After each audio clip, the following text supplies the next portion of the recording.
The following is a production of DallasCowboys.com and the Dallas Cowboys Football Club. How about them Cowboys? Yeah! Go Cowboys! Let's go, baby! Are you ready for a break? Yes. Are you ready for a break? Absolutely. Ready for a break? Yeah, and so much for that. It's time for The Break on DallasCowboys.com. We were on the break! With Nick Eatman, Brian Broaddus, Ambar Garcia, and Derek Eagleton. It is Tuesday, August 30th, 2022, Season 18, Episode number 22. Welcome to the latest edition of The Break. We are live from the SWBC Mortgage Studios at the Star. We are presented by Miller Lite, which is the only beer of the Dallas Cowboys. It is cut day. Cowboys and the rest of the NFL have to get down to 53-man rosters. There will be a lot of player movement happening throughout today and really throughout the next couple of days, because teams will kind of be refining their rosters over the next few days. So just a lot to do, a lot to follow. You guys make sure you stay tuned to DallasCowboys.com. We'll have the latest on it. I want to say we're going to spend this show talking about cuts. I want to say before we get into that, though, I know it will sound at parts of this show like we're just kind of moving pieces, but what I don't want to get lost for the fans out there is these are not just pieces. These are human beings. And so there are a lot of human beings that will be losing their jobs today. There are a lot of human beings that will, for some of them, the dreams that they've had for a very long time in their lives will come to an end today. I don't want that to be lost, and I want everyone to know that as we talk about it, I know that we will be talking about cuts in a very robotic way, but understand that we understand and appreciate there is more to this, and there are humans that are involved in this, and I just wanted to make that clear as we got started today on our show. All right, so let's jump in. Let's talk about the 53-man roster. What I want to do, I'm going to go through here, and I'm going to lay out the position and the players that are still kind of there. I know there are lots of reports that are already surfacing. There's not been an official statement on the Cowboys on specific players that have been cut today, but we'll talk about these players, and I want to hear from you guys. Which guys you know are making it, and then which guys you think may or may not, and which way you would go with regards to those players. All right? So let's start first with the quarterback position. Obviously, Dak Prescott will be here. Cooper Rush, Will Greer are the two guys that are kind of volleying for that backup role. What do you think happens at the end of the day? It's really not about the end of the day. It's also about the end of tomorrow as well. I mean, that's what's so weird about this. I get the sense it's going to be one quarterback probably at the end of the day here, and they may go into the season that way. You know, the NFL rules state you can bring guys up from the practice squad 3 different times. So I think they're so close, and I don't know if anyone else in the league wants these two, so I wouldn't be surprised. I know we're kind of all hearing things. I think it's going to be one quarterback, and then they're going to take their chances, and knowing that if somebody wants these two guys, then they're screwed, I guess, but, I mean, they're hoping that none of these guys play at all. Do you have a name? Huh? What's the name? Dak Prescott. Behind Dak. That's it. That's the quarterback that will be on this team today. He's going to manipulate the roster. And actually, the Cowboys are really good at doing this, by the way. They do a good job of kind of understanding where the rules are maybe a little gray and saying, okay, well, if you're going to let us do this, then we'll figure out another way to handle it this way. Should we explain that? Yeah, explain that a little bit more. Yeah, go ahead. I mean, no, that's letting you do it. See, this is where to me, when you, and this is what I was going to jump in and say, when you do the discussion about today's cuts, it'll make your head hurt. Yeah. Where you need to think about this team is how it's going to look at Tampa, and that's what we're talking about here. Week 1. Yeah, because to me, there's so much roster manipulation going on right now. And again, the rules about the practice squad is, because of what we had in the COVID situations, the COVID seasons allowed a larger practice squad. And so what it did was it gave you the flexibility to move players up and down, and even veteran players. There were players that were never eligible for practice squads because of years of service or number of games played. So you were always kind of like, okay, we can't put this guy on. We can't. But then COVID came along and they had to figure out ways to help the teams. And the team said, listen, we like the way you're helping us right now. And, so they put in those triggers to be able to bring guys back and forth on these rosters. So if you really think about it, you could probably have a 56-man roster. If you have 53 guys and there's maybe 3 that you're going to just yo-yo back and forth, like Nick was talking about. I think it's well put. And I think the Cowboys have figured out that about the quarterback situation. It's a little bit of a dicey when you start talking about quarterbacks. Because if we go back through the history of Cowboy players claimed, and I know Nick has got the best memory when it comes to this, Matt Moore, right? Yes. Yep. So they tried to sneak Matt Moore through waivers, and Carolina said, no. You're not going to do that to us today. We're going to take that player. So, yeah, I think that it's one of those things where you have to be careful at that position, especially when you have a league that has injuries at quarterbacks at a lot. Now, we'll see, because Will Grier came from Carolina. So is Will Grier one of those guys that if you put Will Grier on the street, is Will Grier going to be a guy that you're no longer going to have because of, and like I say, neither quarterback, if you can evaluate really what happened at the backup quarterback spot this year for the Cowboys, you need to be scouting in the National Football League, because that was kind of that was tough there. I know we're about to find out the full answers to everything very soon, but still, since we're on topic of quarterback and we already saw all the preseason games, I just want to get your input, because I'm still very much confused at the quarterback situation as to how they handled the preseason, what we got to see, what we didn't get to see in a way, and what you guys are kind of preferring right now as far as between those two guys. And you're absolutely right. This is where, me personally, where I see it. Okay, when I did my 53-man roster for week 1, I kept Will Grier. And I kept Will Grier because I feel like you can run the offense better with Will Grier. Now, Cooper Rush, people say, Brian, Cooper Rush went to Minneapolis. He won a game in a tough environment. They beat, I'll say that. Yeah. That's I'm people. Yeah. That's what I would say. Yeah. See, that's the argument you say. And so, but if you look at maybe the way that Kellen Moore, how much can you run the complete offense through Cooper Rush? Or do you want to be able to, with the offensive line the way it is, have the mobility of the quarterback to be able to move in and out of the pocket if something were to happen to Dak? That's the only reason I put Will Grier on, because I felt like I've seen Cooper Rush win a game, which should help me a ton. But I also feel like, man, with this offensive line, I probably need to figure out something here. I would this sounds crazy, but I would let Dak have a lot of input on this as well. Not the entire input, but I mean, think about what the job is. We're talking about who plays, and that's very important. You're hoping he's just the backup quarterback. And the backup quarterback is another set of eyes on the sideline that sees, what Dak is seeing and can help him that way. And Cooper Rush has been there with Dak for so long. I'm not saying Will Grier wouldn't do it and all that stuff, but I just think, who is Dak comfortable with as well, if it's this close. And apparently it is. Yeah. And to go back on what we were talking about with the rules, I don't know if they will do this, but theoretically they could go 6 weeks into the season, and almost like whoever has the best week of practice is gonna get called up on Saturday. So it could just alternate them each week. So 3 times you move them up, move them down, and then they can do that for a while, and then they're gonna have to make a decision. And by then, who knows what the roster looks like at that point? Yeah. And who knows how they play, if they get to play, and what happens. And someone might try to take them, and they can. Yeah.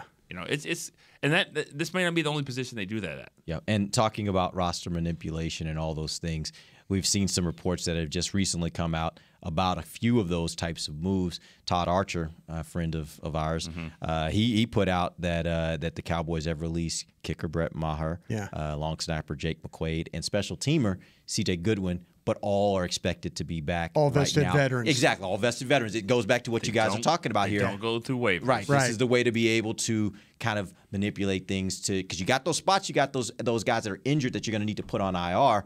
You need to get those spots. You need to get them through in order to do that. There was a time where veterans did get put on waivers, the final cut. And then through all the negotiations and stuff with collective bargaining and things like that, they said, no, we can't allow that anymore. One other quick note, Michael Gelkin is reporting that Will Grier has been cut. So we'll see if there follows up with Cooper Rush also being cut, and maybe they go the route of what you guys are saying, or if they decided, hey, Cooper Rush is our backup, we're going to keep him on the roster. That'll be something that we'll see how that develops over the next couple of days as well. All right, let's move on. Let's talk about the running back position. Obviously, Zeke Elliott, Tony Pollard will be here. The expectation at this point, based upon some of the reports we're seeing, is that Rico Dowdle will be as well, because it sounds like Malik Davis may have been released at this point. What are your thoughts there as you look at what's happened during the preseason and during training camp with Malik Davis and Rico Dowdle? Would it be the right decision for you if it, in fact, ends up that Rico Dowdle is the guy that they choose to be their third running back? Wouldn't be my preference. My preference would be Malik Davis. I like the strength that he has. I like how he moves the pile. I like how he ran behind second and third team line. And Rico Dowdle did a pretty good job as well. I think that he doesn't. To me, Rico doesn't have any special trait that I don't feel like I can get somewhere else. I think he's very solid. But I think there's something about Malik Davis and the power that he runs. I'd hate to see him go, and I don't think he'll get through waivers. Well, one thing I liked about him is that he gave you a little bit more on the passing game. True. He had more receiving than Dowd. So that, to me, they were both very close. But that was one little thing that made me put Malik Davis ahead of Dowd. Yeah, I if you watch Malik Davis play, and boy, you two hit the nail on the head as well. The thing that was interesting, he was also the personal protector on the punt team, and so you're starting to look for special teams clues. And they just don't put guys in there as the personal protector if they don't think that they can do the job. So that was a tough one. Me personally, on my 53, I kept both of them, and I just kept both because thinking that next year you might not have Elliott. Now, it's just a possibility. Yeah. And you might not have Pollard. And I just didn't want to start completely over. And I know there's people around the league and fans will say, there's Malik Davis on everybody's team.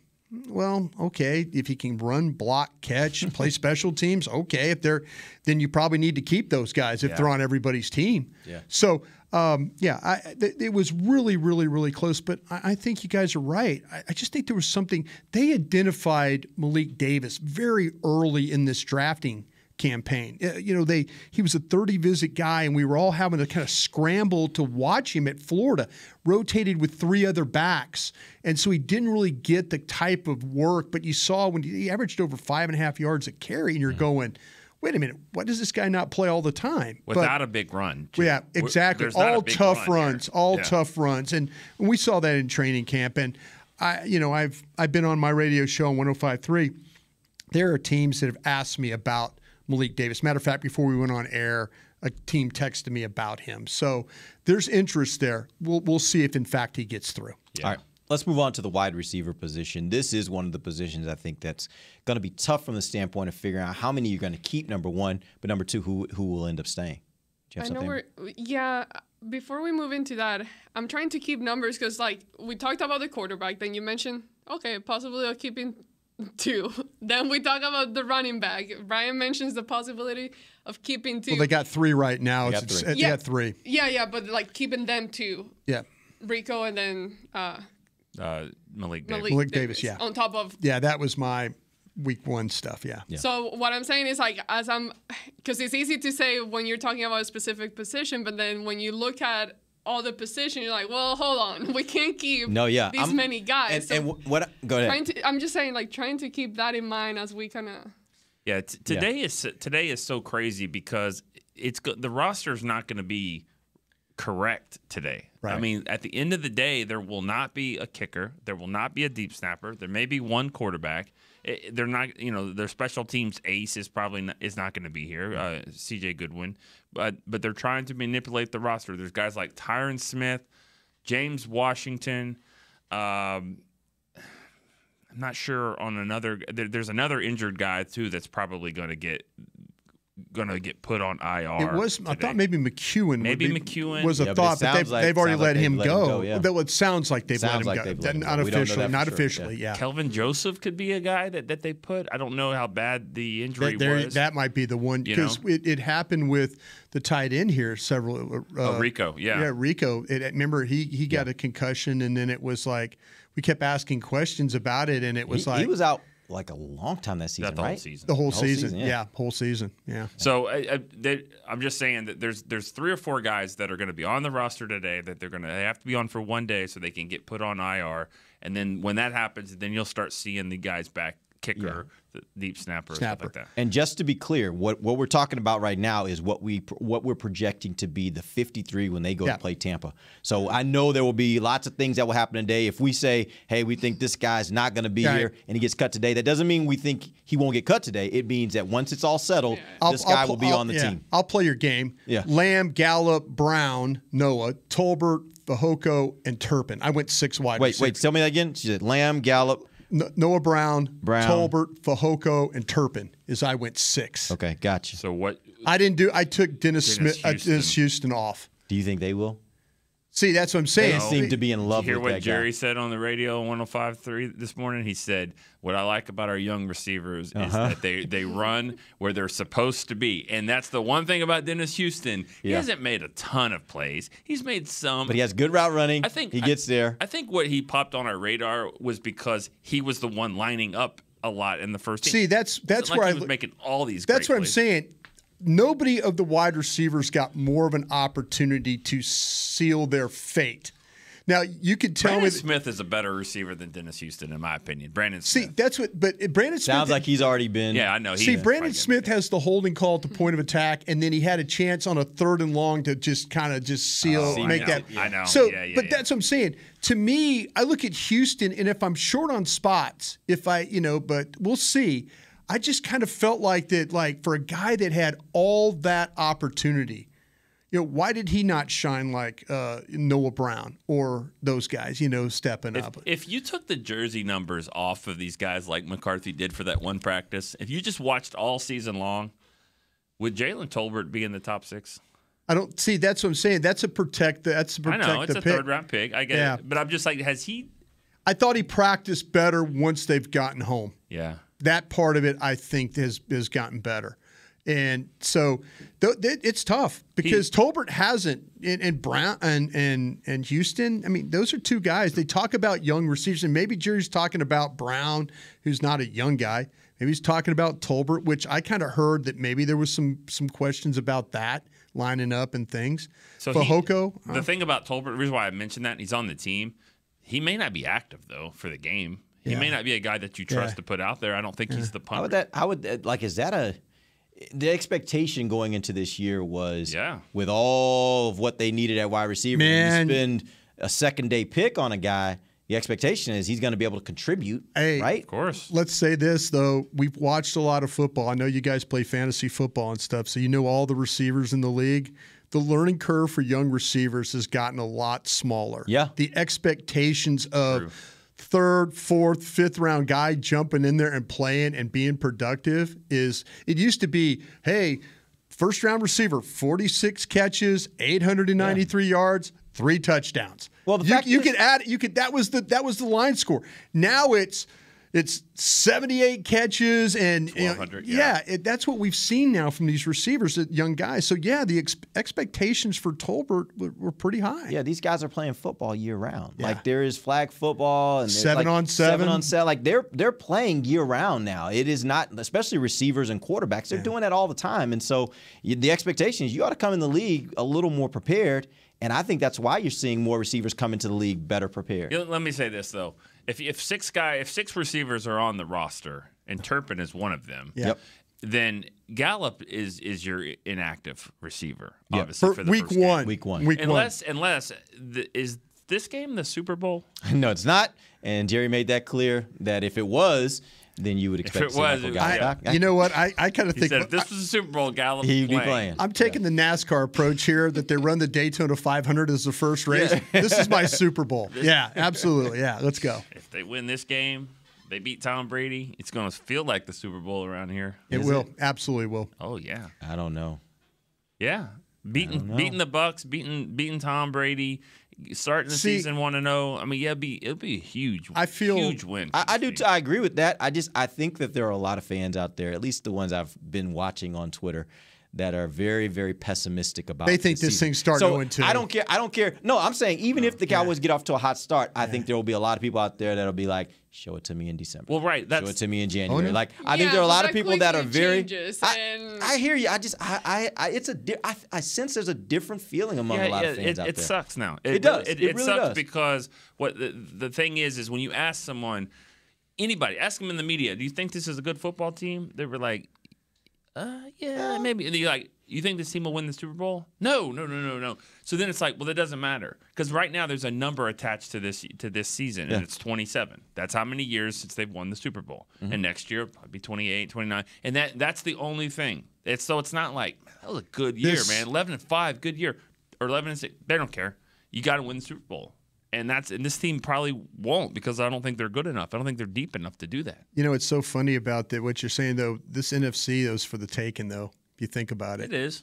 It really is because, San Francisco was going to start that young quarterback out there. That's the thing that people think might be holding them back. That's why they did the Garoppolo deal. Yeah. So I feel like, look what happened with Aaron Rodgers in Green Bay. Loses his best receiver out there. There's people that really do believe that if you could string some things together, this NFC conference is for the taking, if you can do that. So you guys, is there an agreement here that they're going to keep 6, and the 6 are Lamb, Gallup, Tolbert, Turpin, Fajelko, and Brown? That's me. We haven't seen Dennis Houston's name anywhere on reports yet that I've seen. Do you think they'll maybe keep? it's Do you 7. think they'll keep 7, or Yeah. do you think that one of those guys that I mentioned, you're like, I think they're probably going to be out?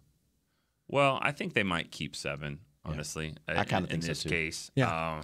Jerry said this morning though he's going longer on defensive guys. Yeah. See, but I'm thinking that Jerry's thinking week 1. Yeah. I'm not thinking Jerry's looking at the week 1, not the chaos that Nick and Amber and you have talked about that's going to happen today where your team is going to look funny. Mm-hmm.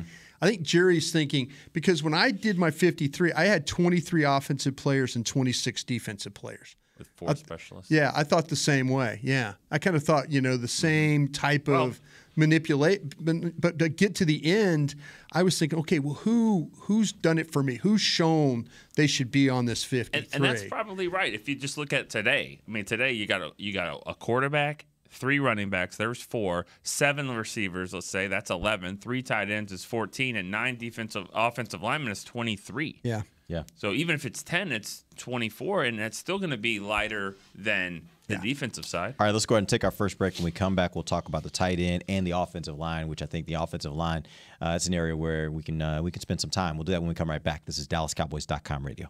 Todd thought it would be secure to jog in the cheetah savanna.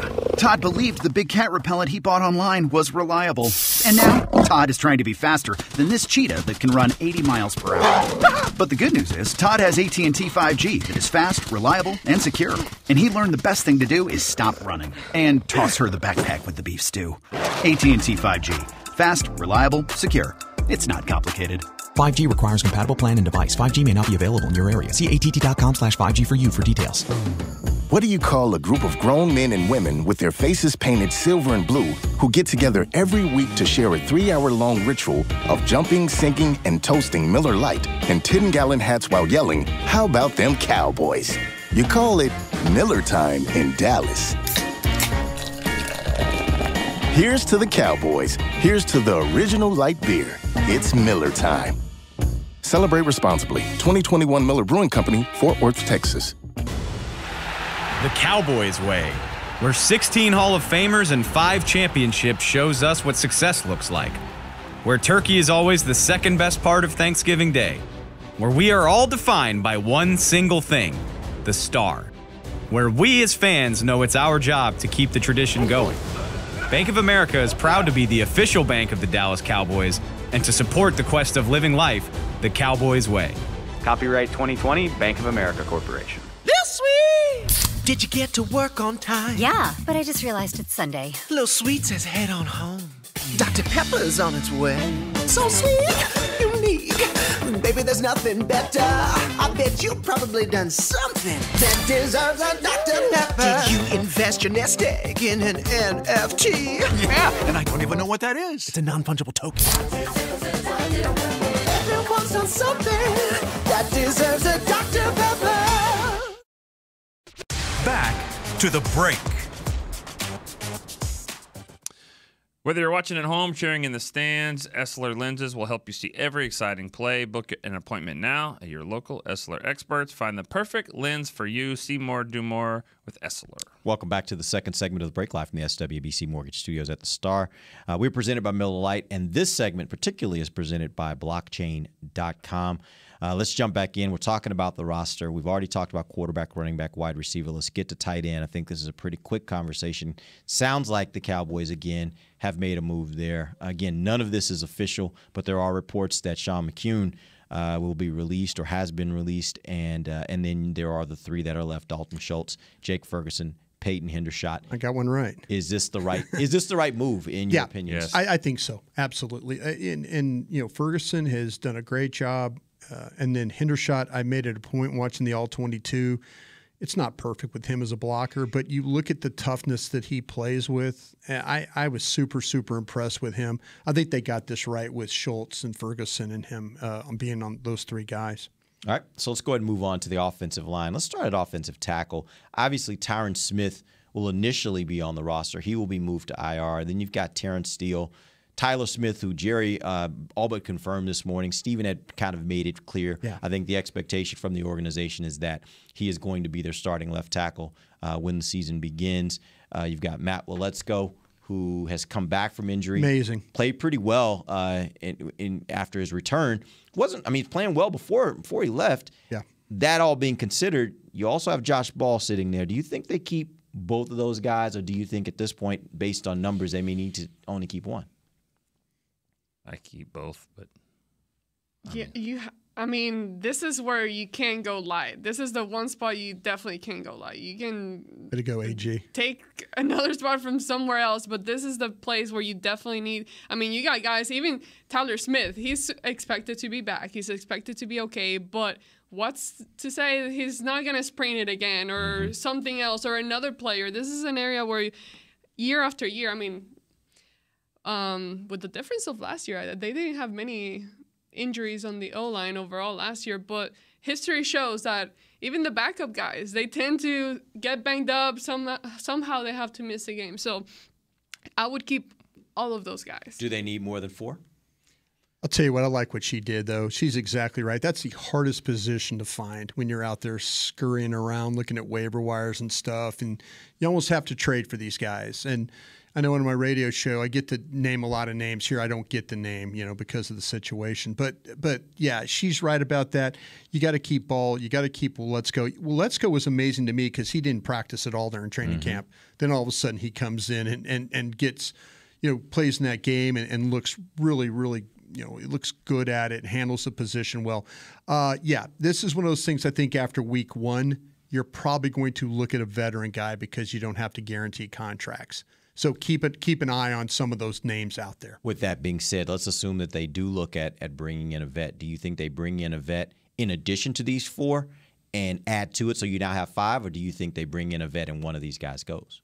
I think that they bring in the vet and they cut it from another position. I'm with AG. So you keep the 5. Keep the 5 and have Tyron on exactly. IR. Just if you have to redshirt, you redshirted Ball last year basically, so he didn't play at all.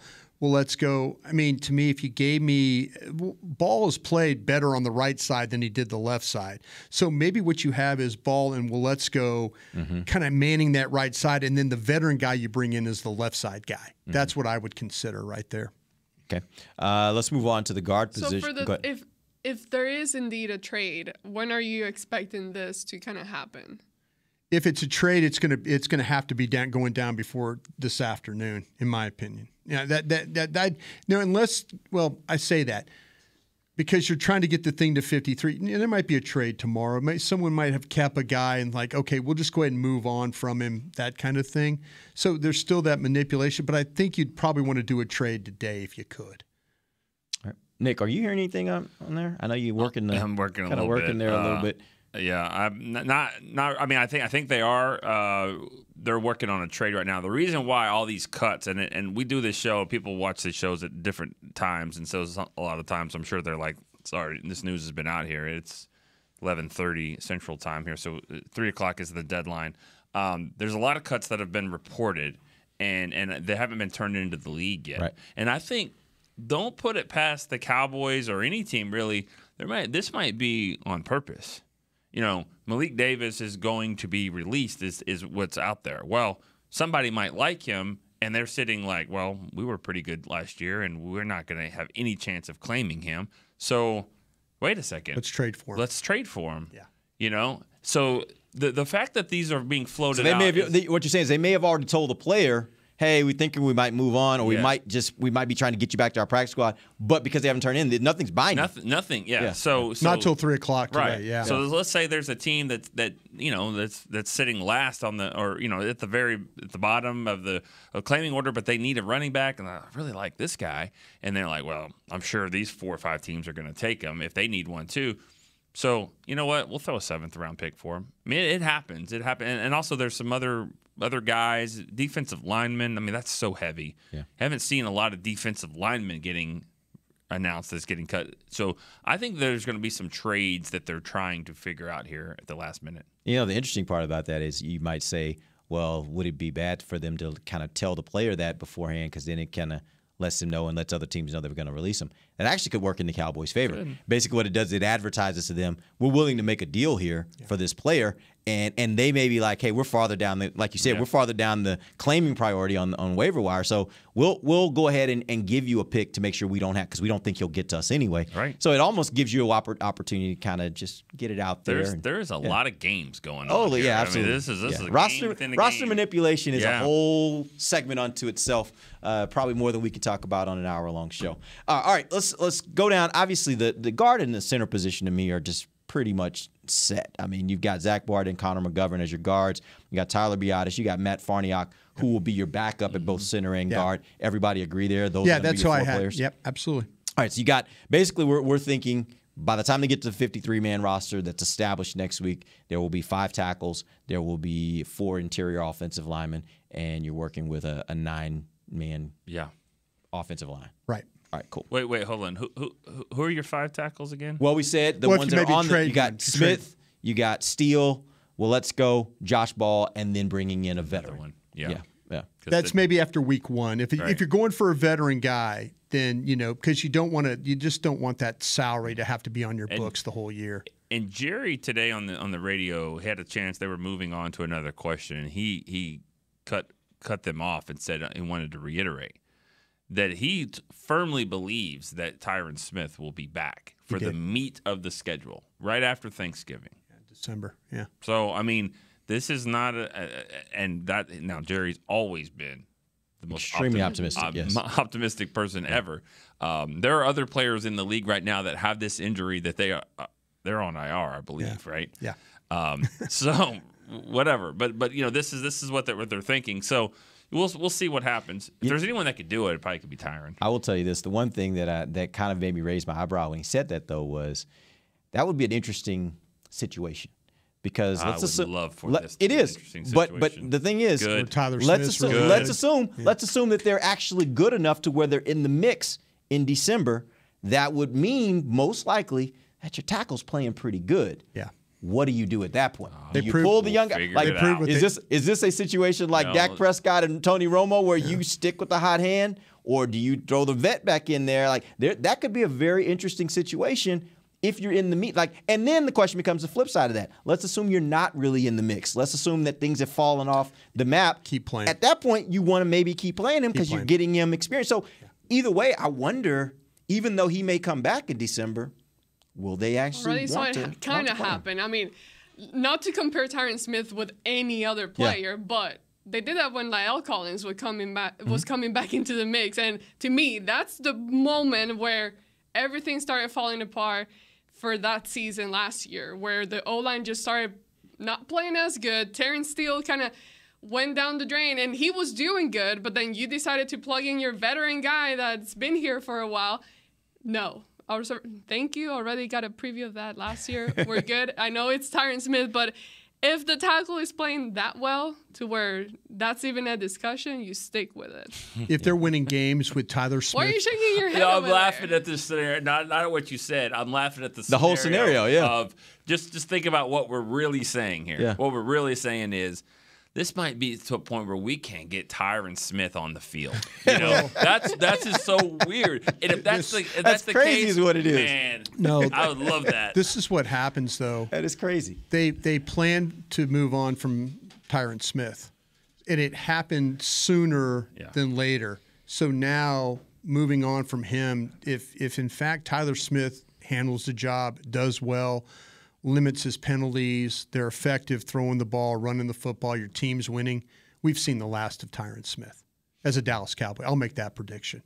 Because I just, to me, you can't let him continue to hold you hostage. They've already made the determination that they've got his replacement. They think and if he works out to how you think he's going to play, then I think you've seen the last of Tyron Smith on this team. Tyler Smith could be playing really well, but they could be in a situation where the left guard or the center, there's always an issue there. That will, Farniok's now is taking some starts this year, and maybe McGovern moves to center. I mean, I just don't see a scenario, even if Tyler Smith is all rookie of the year candidate. I don't see a scenario where somewhere Tyron Smith, a healthy Tyron Smith, can't play. Now, I agree. The next year with his contract and all that, like that, writing's probably on the wall. Well, I do think part of that also could be, if you really, really need him, it's kind of like what Jerry said with Gallup, right? If you really, really need him, you might be able to get him back at the beginning of December. But prudently, you'd say, hey, he probably needs more till January. Like, that may be more of the calculation if you don't need him at that moment. Like, if you literally your left tackle's playing really good football, then you might be like, hey, there's no need to rush him back. We don't need to rush him back because we're okay there. If the team is struggling, I keep playing Tyler Smith. Yeah. I just keep playing him and hope that nothing happens with the quarterback or anything like that, or any of the running backs or anything like that. But they made the determination that they were going to draft a future replacement for Tyron Smith. And if this kid's playing well, I see no reason for them going back. They just keep going, and we this thing worked out for the best. We thought doom and gloom when they put Terrence Steele at right tackle. Mm-hmm. I know I did. And they won a lot of football games with him playing at right tackle. So, and it moved on from Lyle Collins. Lyle Collins moved on from himself, but, he sure helped the team's decision. Yeah, I think it will be a very, very interesting thing to follow in December. Exactly where Tyron Smith is, number one, and number two, where are they as a team with regards to bringing him back and what that will mean. I think you'd have to factor in also a guy like Weletsko, who so far has looked very good in as a rookie. When you put it in relative terms, is he a guy that maybe throughout the course of the season in practice they start saying, man, this guy really has something? Like, that also factors in. I think there's so many things. This is a very interesting time for them at the tackle position because they will have a lot of decisions to make here in December once Tyron Smith is healthy. All right, we're going to take our final break. We'll come back. Let's get on the defense. We got to cut this thing pretty quick. We'll come right back. DallasCowboys.com radio. Did you get to work on time? Yeah, but I just realized it's Sunday. Little Sweet says head on home. Dr. Pepper's on its way. So sweet, unique. Baby, there's nothing better. I bet you've probably done something that deserves a Dr. Pepper. Did you invest your nest egg in an NFT? Yeah, and I don't even know what that is. It's a non-fungible token. Everyone's on something that deserves a Dr. Pepper. Todd thought it would be secure to jog in the cheetah savanna. Todd believed the big cat repellent he bought online was reliable. And now, Todd is trying to be faster than this cheetah that can run 80 miles per hour. But the good news is, Todd has AT&T 5G that is fast, reliable, and secure. And he learned the best thing to do is stop running and toss her the backpack with the beef stew. AT&T 5G. Fast, reliable, secure. It's not complicated.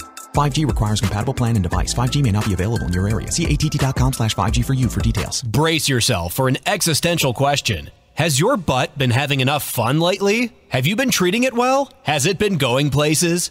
If not, then it's about time you start using SeatGeek. SeatGeek is the best way to get your butt tickets to live events. Just ask the thousands of other butts who have rated it the #1 ticketing app. So what are you waiting for? Download the app now or visit SeatGeek.com to get tickets to sports, concerts, and live events and make your butt happy. SeatGeek. Get your seat in a seat. What do you call a group of grown men and women with their faces painted silver and blue who get together every week to share a 3-hour-long ritual of jumping, sinking, and toasting Miller Lite in 10-gallon hats while yelling, "How about them Cowboys?" You call it Miller time in Dallas. Here's to the Cowboys. Here's to the original light beer. It's Miller time. Celebrate responsibly. 2021 Miller Brewing Company, Fort Worth, Texas. Back to the break. You get a chance to watch your favorite Dallas Cowboys players, coaches, alumni for the Blue Carpet inaugural season kickoff event. It'll be presented by blockchain.com. It actually went last week here at the Star. It's going to air on our social channels and our digital streams at 6 p.m. Thursday night. Get a chance to watch that, and it will be followed by the last episode of the season for Deep Blue called 91. So 6 o'clock, 7 o'clock. You'll be Central Time. You'll be able to watch both of those things on DallasCowboys.com. Don't miss it. It'll be good. All right, let's get into the defense. Let's figure out how they're going to cut this defense. Let's start with the defensive end position. I think defensive end, defensive tackle are two positions that, for me, are the hardest to cut. And I'm kind of like, just keep all of them. I don't want to even do it, but they probably will have to cut some of these players. There's also reports that we'll get to defensive tackle of one player that may have already been cut. But let's talk about defensive end first. We got DeMarcus Lawrence, Dorrance Armstrong, Sam Williams. To me, those three are for sure, right? Mm-hmm. Question becomes the other three, which I think there's for one of these at least, I have to feel fairly certain. Chauncey Golston, I feel fairly certain he's on this team, but I wouldn't be shocked if that's one that they had to move. Mm-hmm. You got Dante Fowler, you got Terrell Basham. Where do you guys go at defensive end? I'm on the phone seeing what I can get in return. For which one? The best thing I can get. I probably would be okay parting with all of them. Even the three I mentioned at first? No. Oh, those are okay. Those are good. You're talking about the other three: Golston, Fowler, or Basham. It would have to be something pretty sweet for Golston, honestly. I moved on from Basham on my list. I went with 5 there. I just because I think Golston could play defensive tackle too, and so. I'm just going to go with the rotation, hope for the best that Lawrence's health holds up. Armstrong, I think, is on the upswing there. I think with Aiden Durdee as his line coach, I think it's made him a much, much better technical player. Sam Williams is fun to watch. Yep. I mean, he's got to learn how to rush the passer a little bit better because it's just about power right now. Mm-hmm. But once he gets that technique thing down, Fowler, I'm banking on this year's curse. That Dan Quinn is going to take a guy and make him a better player again. Mm-hmm. Kurst was a guy coming out of college that really nobody wanted. Nobody thought he can cover. Nobody thought he can really tackle. He was a special teams guy. I'm banking on this is my guy this year to do that. So I moved on from Basham. I just didn't have the spot for him, even though he had a pretty good camp. And I don't think, just from what I agree with you. But I think the Cowboys are going to hang on to him for at least for a little bit. So you think they'll go 6? When it's all said and done. But there's another guaranteed salary if you carry him through week 3, and then all of a sudden you say, we got to move on. Now it's Stephen Jones hates to give up veteran money on that thing. So what do we agree? Do we agree 5? Do we agree 6? I think you're probably going to be right on 6. I just went with 5 because my numbers on some other spots. I had to. And I agree. I would go 5. I think they'll go 6. But again, they're going to have something. They're trying to figure something out here. They might see if there's anybody that wants to trade. The problem about trading, guys, is that let's say that you have your 5 you like and the 6th guy sitting here. Well, the other teams know that too. When they want to trade, they probably want number 4 on the list. And so that's why you have to say, well, maybe we're going to have to, part ways. But Dante Fowler went 2 weeks, I think, into free agency without signing. So I don't think teams are really wanting him. I don't think you're going to get anything traded. I think if you're going to get anything with the trade, it would probably have to be Golston. And I agree with that. And his position flex, I'm keeping him. He's too young. He was too productive in limited time last year to let go of him. Yep. Agreed. All right, so let's assume for a second they're going to keep 6, right? Let's move on to defensive tackle. We've already heard reports that Carlos Watkins may be released. We'll see how that plays out. But you then have Neville Gallimore, Osa Odigizua, Tristan Hill, who Jerry talked about on his broadcast this morning with 105.3 The Fan, talking about he's a guy that really stood out to him, said. And, go ahead. Go ahead. No, what were you going to say? And Bohanna. But go ahead with Tristan. Quentin Bohanna was the next guy I was going to mention. And then you also have a guy who they drafted this year, John Ridgway, who by all accounts was pretty decent for him. We'll see if that's something, if that's enough. Maybe he's a guy that's more practice squad. All that being said, how many do you think they keep and who goes, if any? I think they keep 5. But I would not keep Ridgway. He hasn't. I haven't seen it. So would you bring Carlos Watkins back? No. I haven't seen him. He gets in plenty of fights. He gets in fights. We've seen him for sure. I've been watching. He's been on my team for 2 years now, and I haven't seen him do a whole lot. Yeah. Now, if he was standing right here, I'd be like, "Hey, he's the greatest." He's Warren Sapp. But no, he's mean. He's nasty. I just haven't seen it on the field, and it's. I thought he had some moments. That's my version of Dennis Houston right there. There you go, Ridgway. Yeah, like you see him, and you're like, and I think Nick's right. This is the one where I became a coward when I put my 53 together. Seriously, I was a coward. Because I should have let him go, and I didn't. You didn't? I didn't. Because you're playing the Cowboys game. Because you know know because that they I'm trying like him. They like him. Yeah, I'm trying to sit there and think. I'm trying to justify why. And I'm trying to think.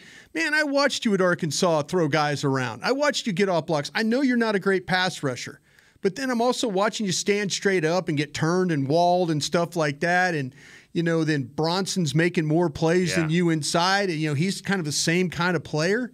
And I'm going, why? Is it something that I'm missing here? But yeah. Coward Brian kept Ridgway, and I'll admit it because I'm a coward. I do think I think they covet and value the size that he brings, and so I think they look at him. I had somebody tell me though, would they keep 2-1 techniques because you could play. They said Gallimore. they would or would not. They would not. They said, do you think they're really going to keep 2-1 true 1 techniques? And that guy goes, Bohanna's their guy. Yeah. Who's played better, Bohanna or Ridgway? Easy. I go, Bohanna. Yeah. He goes, there you go. But Coward Brian still put Ridgway on there. You know what he reminds me of, though? He reminds me of, like... bouncer. Who? A bouncer. A bouncer.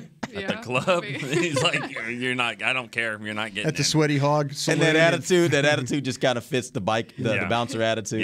Yeah, I got it. I don't know. He for some reason, kind of reminds me of, like, the Antoine Woods when he first got here. Oh, wow. Or, like, Tristan Hill when he first started out. Like, something about, like, what he's currently doing, even at practices, what I saw at training camp, it was kind of, like, similar attitude of what I was seeing from those two guys that the Cowboys did keep. And now, going back to Tristan Hill, that's another guy that, not just Jerry Jones, and even this last game, the home game, I was doing sideline, and I got to talk to Osa. And I asked him, I'm like, who's the guy, a young guy that, I mean, he's kind of the same age, but which of these guys have kind of stood out of the bunch? And he mentioned Tristan Hill. So that's just, and we've been talking about him on this show too, but it's pretty impressive to see the growth that he's done to the point where you got people all over the department, like different departments, all over the team, just kind of mentioning him. So definitely keeping him. But then I start thinking, okay, if there is some kind of trade, are you pulling an actual one of your guys to push into the trade? And he is definitely a guy that I think would fit into that kind of combo that you would be looking to trade for. Well, let's say this. Let's stick with 4 right now. Let's say that they'll keep 4. Okay. And let's agree that Ridgway will not be here. Well, or maybe will be here as a practice Tristan squad. Hill are the backups. Those are the two and backups. Golston can play. And Golston. That's why I say 4 is because Golston's a guy that can flip down there if you need him. Gallimore could play 1 and the 3. Yeah. So I think you keep 4 there. Let's say 4 for now. Let's go to linebacker. You got Michael Parsons, Leighton Vander Esch, Anthony Barr, Jabril Cox. Question becomes, do you keep 5, which I think they will. Yeah. Question is which one of those 2, Luke Gifford or Devin Harper, who's come along and been a guy that's looked pretty good at times. I don't have a good read there. I don't. But I'm gonna give the vote to Bones Fossil, and I think he's gonna keep Gifford because of special teams. Yeah. Yep. But the reason they drafted Harper was he can flat run. Yep. I just have a hard time thinking they cut him. I really. I know that's such a nice guy too. Devin Harper? Yeah, he's just. So is Gifford. I mean, I like. Yes, no, yes. I know. You kind of know what Gifford is, though, right? Right. That's the thing. And the thing about linebacker too, and this is another thing I wonder. there's different rules with Damone Clark. Like NFI, I think he reverts straight to that. Yes, sir. So yes, sir. He can come back. Yes, sir. Later. Okay. Yes, sir. All right. Yeah. Damone Clark. That's the one rule I do know. I feel real old now. I haven't been called sir that many times in a row. Certainly not at yes, home. Sir. Jeez.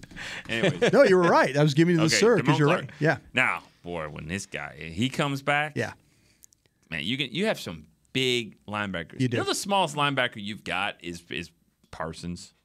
He's not, and he's obviously a badass. Yeah. But I'm just saying, I mean, you've got some good size there at the linebacker position. Oh, and speed. I mean, Jabril Cox isn't the biggest guy in the world, but, man, he's going to fly around. And Curse is kind of a linebacker, too. So, all right. Okay, so we're now at 43 players, okay, and we still got cornerback and safety to go. Now, I've already added in the 4 specialists, so we don't have to worry about that. Wait, 4 specialists being Goodwin? Being Goodwin, okay, 4th specialist. Cool. I didn't want to include him with cornerbacks. He's a specialist. All right, so you got 10 spots here? Yeah, so we got 10 spots that we can use between safety and cornerback. You got 11 Trayvon guys. Diggs. Not enough. Wait, you got Trayvon Diggs, you got Anthony Brown, you got Jordan Lewis, you got Deron Bland.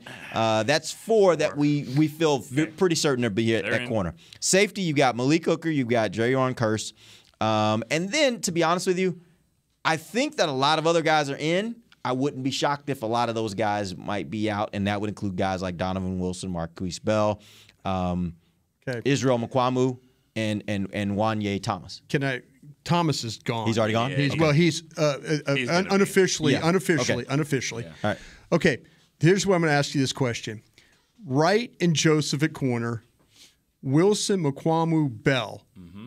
Out of those 5 guys. Who goes? Who goes? Nahshon Wright, in my opinion. Joseph, my opinion would be Joseph. See, here's my thing. I actually think with Nahshon Wright, I feel pretty certain I can get him in my practice squad. Yeah, he struggled, but both him and Wright and Joseph both. If you tell me who struggled more, you'd probably say Wright because he's played more. You know. Where Joseph was drafted, I have a little less confidence I can get him to my practice squad. There may be a team out there that says, "No, he's those scouting reports out of LSU and Kentucky weren't great." I know, but I'm still. A lot of people had him off the board. Here's another one. Does Donovan Wilson have to make the team? Well, that's why I put his name. That's why I put him on the maybe there. list. I put him in the I name. wouldn't be shocked, honestly. What you saw from Mukwamu made you say, hey, maybe that's our third best safety, and Bell is really good too. So, well, see, Mukwamu could play safety and corner. Yeah. That's another thing right there. Wilson, they treated him like he was one of those guys that Denver, Nick and I are watching who's warming up pregame. Oh, there he is. We're watching. Oh, there he is. You know, they treated him like he was on this team. Warm-ups with the Dak and CD and Zeke group. And I was also told, because I kind of threw that out the other day, I was told that in an interview – I forgot exactly what the interview was. I don't even know if it was an interview on camera. It was just meeting with sponsors or meeting. Dan Quinn was asked to name one guy he's excited about, and he was like Donovan Wilson. Donovan Wilson's a guy that can do a lot of things for us, and so I was like, well, and by the way, that, and they do run that 3 safety defense quite a bit, and he's the one that's out there, and throughout training camp consistently he's been out there. Yeah, he makes turnovers. Yeah. He's healthy. They just talked about this morning. Jerry talked about it.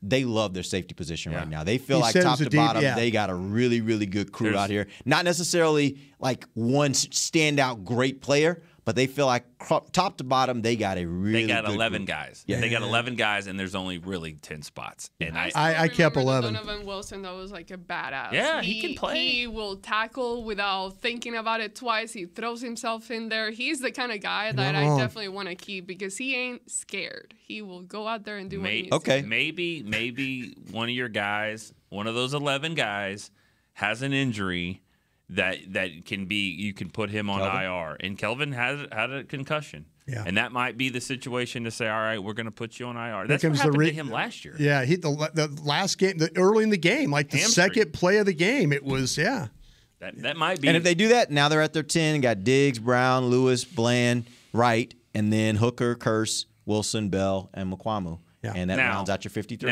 But he has to be on the roster. Well, we know they're going to make those. To be on the roster, right? As Chris Beam was saying, he's exactly right. He's got to be on the roster for a day to do that. Yeah. So but you've got spots. Goodwin. Yeah, we are talking. We've cut all our quarterbacks basically. Yeah. So they've cut. And that was the other thing we didn't mention. We didn't come back and mention during this show. Yeah. There was a report that Cooper Rush has been released unofficially. As well. So basically, you got both those guys that unofficially are being reported to have been released. So or going to be released. So that goes back to what you guys were saying earlier. Maybe they do decide to go this option of having one quarterback on the roster, at least for the first day, to be able to get some of these guys to the practice squad or get some of these guys to IR. All right, we appreciate you guys joining us. We'll be back next week. Next week we are we'll be back Thursday. Yes, we'll be back Thursday. That'll be our final show this week, and then next week we'll start our normal daily shows on Tuesday. We'll be coming to you every day. Right now it's looking like it's probably going to be an 11 o'clock time slot for us. We're still waiting to see what the final schedule is that comes from football for practice and press conferences and all that kind of Thursdays stuff. at 10:30, remember? But yeah, Thursdays we would go a little bit earlier, maybe 10:30. Just this Thursday, 10:30. I'm sorry, this Thursday, 10:30. Yes, but we'll figure all this out. We'll make sure you guys get it, and we'll be looking forward. We'll be looking forward to being back on the air Thursday to give you our opinions on what happens with the cuts and if the Cowboys are a little closer to their final 53. Till then, for Nick Eatman, Brian Broaddus, Amber Garcia, I am Derek Eagleton. This has been The Break, live on DallasCowboys.com radio. This has been a production of DallasCowboys.com and the Dallas Cowboys Football Club. How about this, Cowboys?